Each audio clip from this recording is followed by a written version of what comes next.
les hago la pregunta de entrada. Medicina amarga, así se ha mencionado tanto para el tema de seguridad y ahora para el tema económico. La encuesta de la UCA daba, como ya todas las habían dicho, el tema económico, que es el principal problema. Les pregunto, ¿será parte de la receta de la medicina amarga este tema de los recortes al subsidio, Tania? El recorte, los subsidios y los despidos. El recorte del subsidio y los despidos. Bueno, el problema principal no creo que sea tanto el recorte, porque si nos recordamos con el subsidio de los autobuses, pues había buses que estaban hasta de maceta, ¿verdad? Sí. Que en realidad no se estaban usando. Se ha mencionado algo, que habían personas que estaban incluso abusando de este subsidio y en algunos casos hasta falsificando documentos, bueno, no sé, pero el problema es que no nos da información la autoridad competente. Entonces, no podemos nosotros ni juzgar, pero tampoco podemos defender. Lo cierto es que hay una afectación para muchísimas familias en cuanto a este subsidio del gas, porque la disminución pues evidentemente es sustancial, es importante y no se puede ignorar. Lo que sucede es que definitivamente creo que hace falta el pronunciamiento por parte de las autoridades con relación a este tema para evitar las especulaciones. ¿Qué criterio te hace acreedor de tener el subsidio o de retirártelo? ¿Y quién toma la decisión? ¿Y bajo qué consulta lo hacen? Lo mismo que ha sucedido con los 300 despedidos del Ministerio de Cultura, que de verdad ha sido un golpe bastante artero, decirle a la gente, vender este despido como que están despidiendo a 300 personas de la comunidad LGBT y que por lo tanto, como no tienen familia, entonces alegrémonos, celebremos, tiremos cohetes de vara y celebremos que 300 seres humanos se quedaron sin trabajo por ser homosexuales o lesbianas. Porque ese fue el discurso con el que se vendió. Yo le puedo garantizar que de esas 300 personas, muy probablemente 1 o 2 sean de diversidad, el resto son padres y madres de familia que están dejándolos sin el ingreso para su grupo familiar. Tan simple como eso. Pero el divide y vencerás y el utilizar el discurso de odio está muy de moda en toda esta Latinoamérica nuestra. Sin duda estamos viendo que 7 de cada 10 salvadoreños, según encuesta UCA, tienen como el principal problema el tema económico, el alza de los precios. Vaya a comprar un whisky, 75 centavos vale. Ya no cuesta lo que costaba antes. Vaya a buscar tomates, 4 a 5 por el dólar le dan. Vaya a buscar cebollas, 2 cebollas por el dólar en el mercado. No en el súper, en el mercado. Nadie está soportando esos precios y seguís manteniendo un salario de $365. Claro, sin duda, a mí no me cabe duda que lo que se está aplicando es la receta del Fondo Monetario Internacional, que quiere una reducción del Estado, al que llaman quitarle la grasa al Estado. Lo que no te dicen que la grasa sos vos, tu familia o cualquier pariente que tengas trabajando ahí. Vale, mira, a mí me parece que esta es una reestructuración que ya estaba pensada desde antes. Bueno, recién se acaba de modificar la ley en la Asamblea Legislativa. Sí, pero también ya desde hace varios meses, por ejemplo, teníamos el caso de que el modelo de gestión de las casas de la cultura, por ejemplo, pues ese modelo poco a poco lo han ido descartando en beneficio de los cubos, ¿verdad?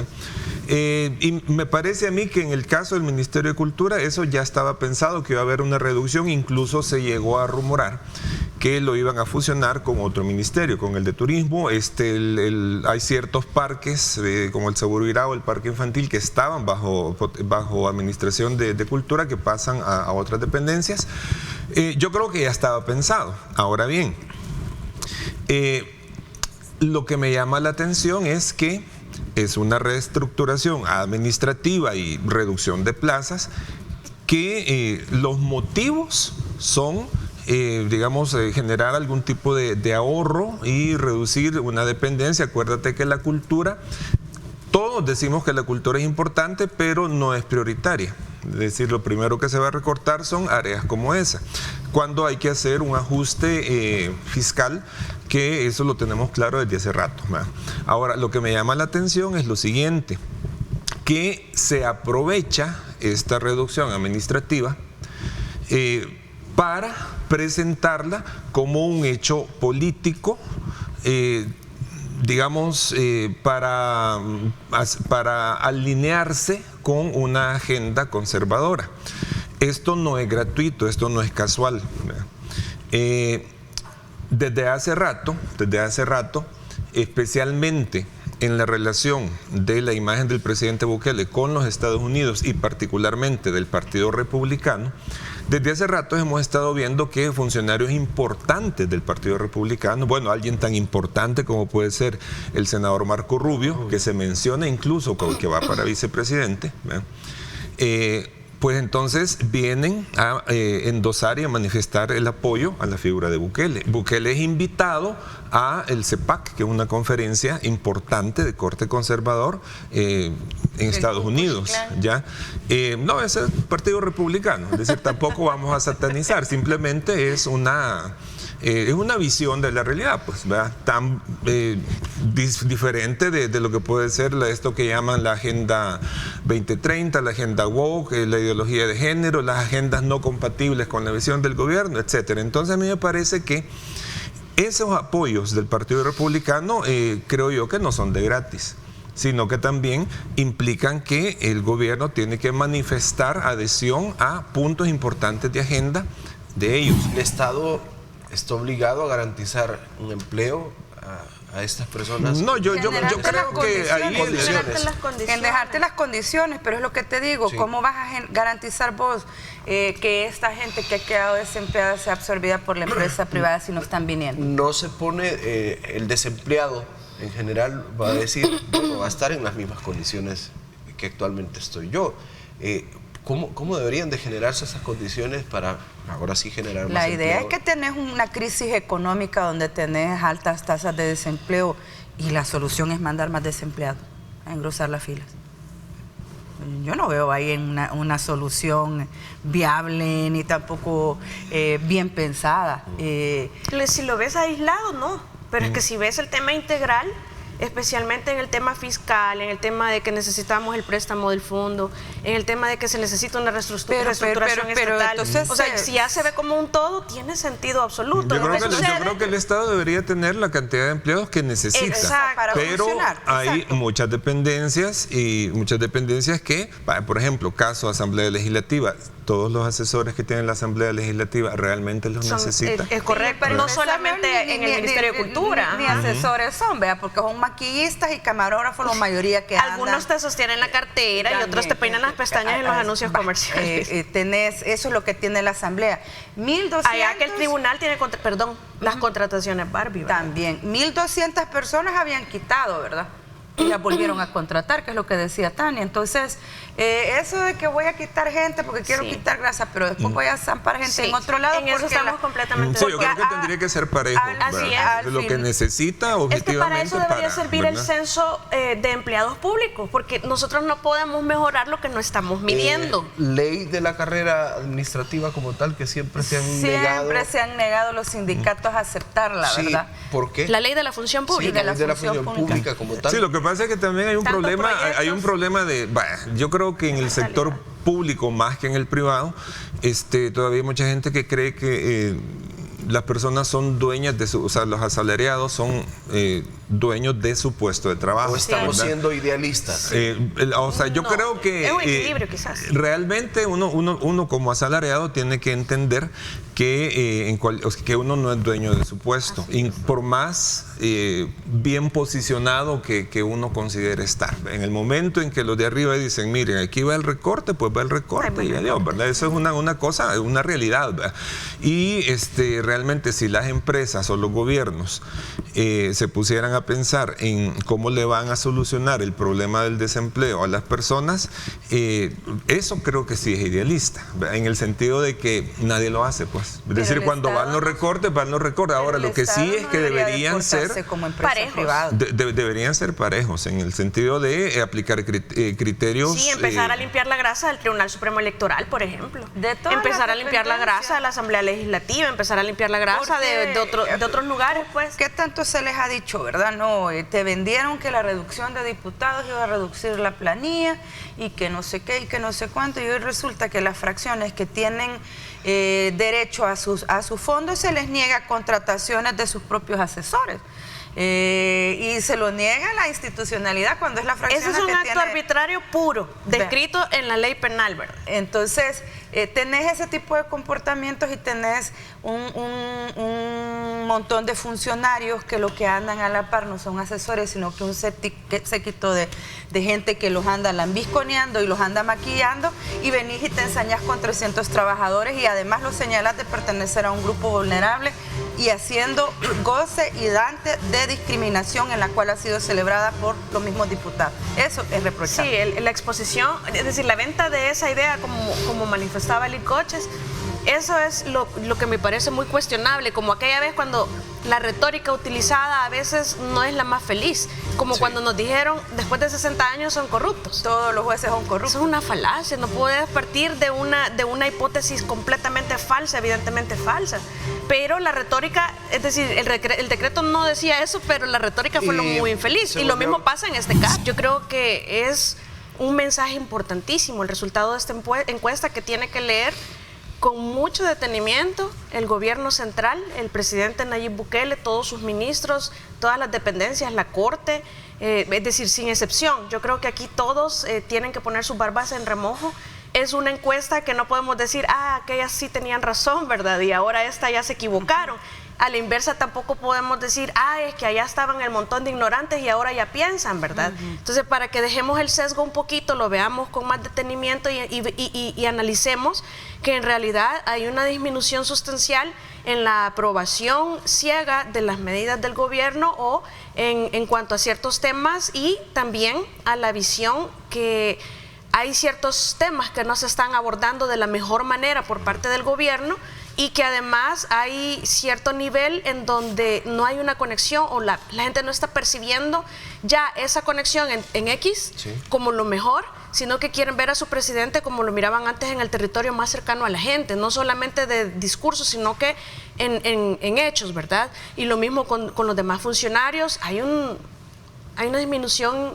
Es leve, es cierto. La Asamblea Legislativa, por mal que haya salido en esta ocasión, que tuvo una disminución de más de un punto en su nota, si bien es cierto que ha salido mejor que todas las asambleas anteriores, lo cierto es que hay una disminución y que a algo se debe, porque si bien la gente le dio toda la asamblea al oficialismo, en alguna medida también, a pesar de eso, y que le están dando prácticamente una carta en blanco al presidente, aunque no nos guste, parece ser así, o aunque no que no nos guste, sino que realmente no lo aprobemos completamente, porque esa situación tiene sus defectos. Pero lo cierto es que la gente espera quizás más altura de debate y que ya trascendamos esa etapa del insulto, del descrédito, del desmérito, es decir, ya hay que debatir, ya hay que hacer un congreso, y estos resultados, si no se les presta atención, este es el inicio de lo que podría ser un declive importante en la aceptación del gobierno y todas sus dependencias. A la luz de estos números, ¿no? De que el famoso desgaste, aunque ha empezado, es un desgaste bien mínimo. Bien mínimo. Mejor decidieron el Diario de Hoy y la Prensa Gráfica abstenerse a seguir haciendo encuestas. Sí. Y si las hacen, pues no las publican, ¿verdad? La verdad es que no tener la claridad que el presidente tiene una alta aceptación en la población, y que esta aceptación es un espaldarazo casi a todas las decisiones que él toma, sean o no sean acertadas, pero es a él. Y eso es lo otro que también casi no entiende el resto de gente que forma y conforma su gabinete, incluso sus diputados. No es a la Asamblea, es a él. Él los logra arrastrar para que puedan tener el control de la Asamblea Legislativa, y la principal logro, el 97 o 99 creo que está el tema de seguridad, el régimen, ¿no? El régimen de excepción, sí, 99%. 99%, la gente está contenta en la suspensión de derechos y garantías, porque esto le brinda seguridad y le ha comprado al gobierno que si quita el régimen, bueno, entonces regresan los pandilleros, ha sabido utilizar los medios y canales de comunicación con la gente. Ahora eso vamos a ver cómo lo logra trasladar con lo que es el tema económico. Porque la gente, como te decía, cuando iniciabas la pregunta con Tania, no es esta encuesta, ni es la de noviembre, ni es la de octubre. Ya tienen un año de estarle saliendo que la economía, que la economía, que la economía. Y el problema es que la economía no es un tema de que la percepción me va a plantear de que yo percibo que sigo igual, aunque el 40%, 4 de cada 10 dijo que se sentía que seguía igual las condiciones. Sí. Pero no te dan los números cuando después tenés 7 de cada 10 te dicen, mire, estamos fregados. O sea, comprar huevos quiere un huevo. Los whisquiles por las nubes. El Ministerio de Economía mal evaluado. El Ministerio de Economía siempre ha sido el peor evaluado de todas las encuestas. Pero ahora todavía desciende más. Porque la gente cree que el Ministerio de Economía ve el tema de las políticas y no es cierto. Pero bueno, lo importante es entender de que las percepciones, ni por decreto vas a conseguir que la gente compre, ni por simpatías ni popularidad vas a garantizar que a la gente le alcance la plata. Primero, la encuesta de la UCA, digamos que yo creo que es un poco agobiante para las personas que responden la encuesta, porque son 140 tablas. Entonces usted imagina si te pueden hacer hasta 140 preguntas en tu casa, yo creo que es un poquito cansado. Pero más allá de lo cansado, yo creo que a veces la UCA, digamos los que hacen las encuestas, se enamoran de sus mismos números y sus mismos cruces de variables y el programa que me da esta variable con aquella y no sé qué. A veces te presentan unas tablas que son dificilísimas de entender. O sea, unas tablas que uno dice, bueno, pero ¿qué significa esta tabla? ¿Ya? Y creo yo que pasan por alto que hay otros temas que sería muy interesante conocer con respecto a la opinión de la gente y que se pueden hacer con preguntas mucho más sencillas. Otro elemento que ya lo mencionó Tania es que todavía en la encuesta de la UCA hay algunas preguntas que hacen técnicamente mal redactadas. Yo te voy a leer la pregunta de la tabla 78 que dice: fíjate, teniendo en cuenta que el artículo 131, 154 y otros de la Constitución señalan que en El Salvador la reelección presidencial inmediata está prohibida, ¿qué tan peligroso considera que es para el país que el presidente Nayib Bukele no respetara las disposiciones de la Constitución? Muy peligroso, algo, poco, nada. Es una pregunta en donde te están induciendo la respuesta, claro, y te obligan a contestar aceptando la premisa de que es inconstitucional, y eso no es así. Esa es una postura de dos que se debatieron. Entonces, por eso hablaba yo del sesgo de confirmación que ellos buscan con y así, yo conté como cuatro o cinco preguntas que todavía están ahí, aunque te voy a decir que en esta ocasión, cuando presentaron los resultados, creo que fueron un poquito más apegados a los datos, no hubo tanta opinión. Menos opinión y más datos. Ahora que el tema económico es importante, ya lo decíamos, esta encuesta no presenta ninguna novedad en eso, y ya se viene diciendo desde hace rato. Y finalmente que también con respecto al desgaste, mira, yo creo que por 3 décimas tampoco vamos a decir que empezó el declive, que la oposición va a tirar cohetes y que hoy sí va a caer el declive. O sea, por favor, hombre, son 3 décimas que pueden subir, pueden bajar en la próxima. La popularidad del presidente está hasta por margen de error. Con el tema del tema de los datos, que yo también me quedaba el tema de la aceptación del régimen de excepción en un 99 y él en un 8.28, no sé. Es que es cuando te quedas, será, vea. Yo respeto mucho a la casa encuestadora de la universidad, creo que tienen su corazoncito, ¿no? Creo que es como bien ha explicado el vicerrector Omar Serrano, ellos buscan educar a través del el traslado de estas la encuesta como un instrumento de propaganda. De formación que también es válido y le corresponde a una casa de educación como es la universidad. ¿Qué tanto esto puede afectar? Bueno, habría que revisar qué tanto puede afectar los datos. Yo creo que la UCA lo hace con sus propias responsabilidades, tienen años de hacerlo y, como digo, son los únicos que siguen teniendo el valor de pasar encuestas y a pesar de que los números quizás no sean los que ellos quieren, los siguen poniendo. Para eso tenés la prensa gráfica y el diario de hoy que dijeron ya no más encuestas. Es que ya saber si es un tema, no sabemos desconocemos si es un tema de fondos también, ¿verdad? Pasaron un año haciendo encuestas y no las publicaron. Aunque yo te voy a decir que la encuesta de la UCA, para realizarla, yo estuve haciendo ahí los cálculos, ellos necesitan 8 encuestadores trabajando como por 15 días, una cosa así. yo creo que, o sea, tampoco es una cosa de magnífica, una super mega inversión. Tan caro como que no se puede Además, la realizar. UCA tiene sus recursos. Agarra un poquito de lo del parqueo.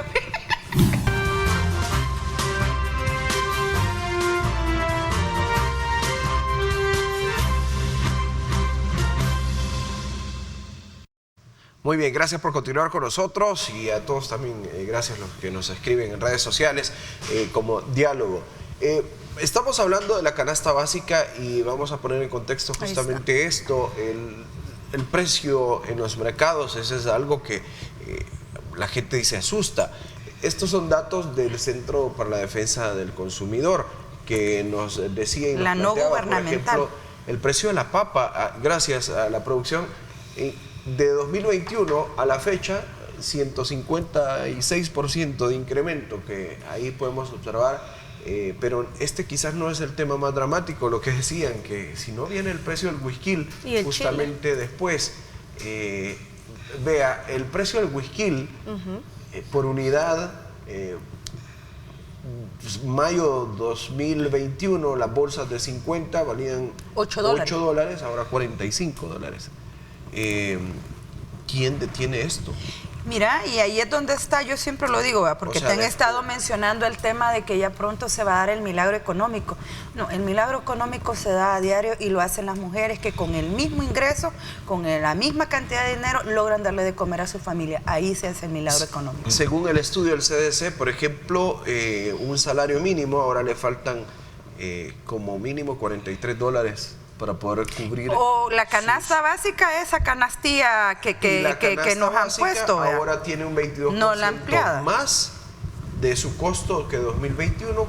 Ahora necesita $57 más para poder cubrir lo mismo. Sí, mire, yo cuando veo todos estos datos y me hago la misma pregunta que tú decías, bueno, que ¿puede un gobierno bajar los precios de la canasta básica? Yo no lo creo, a menos que sea un gobierno de una línea ideológica, tal vez de los que pretenden hacer, digamos, gobiernos socialistas, que administran de otra manera las cosas, pero que no estamos en esa línea. Ahora, ¿qué hacer entonces? ¿Subir el salario mínimo? Bueno, es la subida del salario. Cualquier subida de salario que se haga por decreto y que no esté respaldado, digamos, por ciertos factores o elementos puramente económicos, pues a la larga lo que sucede es que te suben el salario, pero suben el precio de las cosas también, ¿verdad? O sea, digamos, no te resulta pues en una mayor capacidad adquisitiva, aparte de que la subida del salario mínimo pues es un sector relativamente pequeño de la población, porque estamos hablando de que el 70% de la economía en El Salvador, cerca del 70%, es una economía de carácter informal, en donde ahí no cuenta que te decreten un salario que tenés que pagar, ¿verdad? Entonces, pues por supuesto la receta para solucionar los problemas de la economía de la gente es un tema mundial y que tenemos siglos de estarlo buscando, ¿verdad? Entonces tampoco es que sea, yo sé que a todo gobierno, o más bien a ningún gobierno le gusta que se saque a la palestra, mire, todo está caro, mire, la economía familiar está dañada. O sea, a ningún gobierno le agrada el oído eso, ¿verdad? Pero sí es importante, creo yo, que se haga. Ahí donde viene el tema de la creatividad. Bueno, y no para eso hay funcionarios especializados en el Ministerio de Economía o en el gobierno en general para ver qué pueden hacer para aliviar, no vamos a decir eliminar este problema, pero sí aliviarlo o por lo menos minimizar los impactos de cosas que nosotros no controlamos. ¿Sería una solución aumentar el salario mínimo para el problema económico? Creo que es de buscar un equilibrio, porque también el incremento del salario mínimo es un tema que siempre golpea especialmente a la mediana empresa, ¿verdad? Pero ciertamente es algo necesario. No creo yo tampoco en el tema de eliminar por completo el impuesto a la canasta básica, porque tampoco dijimos a quebrar el Estado, ¿verdad? Sin embargo, creo que se puede encontrar una solución equitativa y regreso a lo mismo. Mejor subámosle el impuesto a aquellas dos cosas, para el alcohol y el tabaco, para poder, si quieren, vaya, no para percibir más ingresos como Estado, sino que para encontrar una manera de beneficiar la canasta básica, el consumo de la gente hacia la canasta básica, porque le subimos allá y le bajamos aquí un poquito, vaya, no lo eliminemos. Pero, es decir, yo creo que son medidas que se tienen que buscar, alternativas, que hay que ser creativos. Yo cuando veo ese tipo de declaraciones y sin intentar entrar en polémica con personas específicas, entonces yo vuelvo a un punto en el que he insistido bastante, y es que digamos, cuál es el perfil de las personas ¿y para qué se postula? Que aspiran a estar en una municipalidad, y más ahora que son municipalidades más grandes, ¿verdad? Porque realmente a veces te salen con unos argumentos difíciles de digerir, ¿verdad? Y contradictorios con acciones que, o bueno, con lo que dijeron en campaña o con cosas así. O sea, el punto aquí es el siguiente, ¿verdad? En el caso de ese municipio en particular, yo tengo entendido que ahí la zona de la Costa del Sol está incluida, ¿verdad? Lo que tienen, ¿verdad? Todo eso, No, eso está en otro municipio. Está en otro municipio.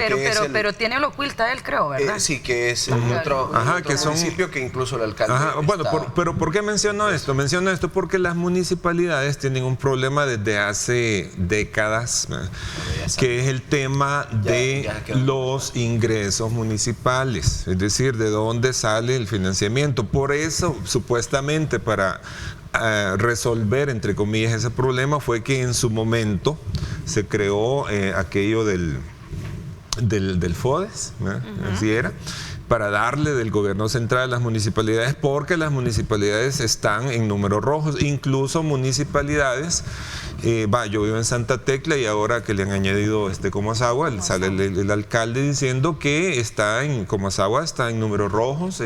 Santa Tecla, la administración de Roberto Dawison, hijo, hizo un préstamo, y bueno, total, y que son municipalidades grandes. Ya no quiero imaginarme lo que sucede con municipalidades pequeñas que, aunque hayan sido integradas en una circunscripción mayor, digámoslo así, siguen teniendo ese problema. Entonces, claro, ahí viene un tema que yo siempre lo menciono y que nadie hace mucho caso en seguir con el tema, y es que de dónde vienen los ingresos, ¿verdad? Y uno de los puntos es el tema de los impuestos municipales, o sea, no existe una cultura de pago de los impuestos municipales, ¿verdad?